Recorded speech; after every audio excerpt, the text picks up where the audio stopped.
സ്വർണ്ണവില കണ്ട് അമ്പരപ്പിലാണോ? എന്നാൽ യഥാർത്ഥ കളി നടക്കുന്നത് സ്വർണത്തിലല്ല, വെള്ളിയിലാണ്.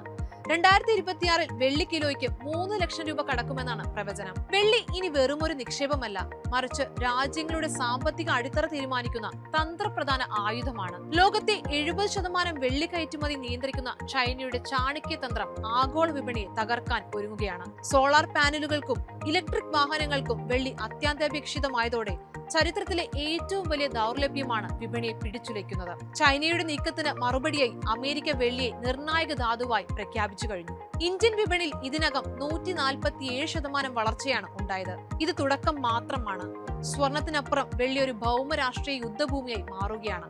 പക്ഷേ വെള്ളിക്ക് പകരം ചെമ്പ് ഉപയോഗിക്കാനുള്ള പരീക്ഷണം എവിടെയെത്തി? 2026 നിലവിലെ പ്രതിസന്ധി പരിഹരിക്കാൻ ഈ സാങ്കേതിക മാറ്റത്തിന് കഴിയുമോ? വെള്ളി മുന്നേറ്റം ഇതോടെ അവസാനിക്കുമോ? ചൈനയുടെ നിയന്ത്രണങ്ങളും അമേരിക്കയുടെ അടിയന്തര നീക്കങ്ങളും വിപണിയെ എങ്ങോട്ടാണ് നയിക്കുന്നത്? വെള്ളി വിപണിയിലെ ഈ രഹസ്യങ്ങൾ അറിയാൻ മൈഫിൻ പ്രീമിയത്തിൽ ഈ സൈറ്റ്സ് എക്സ്ക്ലൂസീവ് എപ്പിസോഡ് ഇപ്പോൾ തന്നെ കാണുക.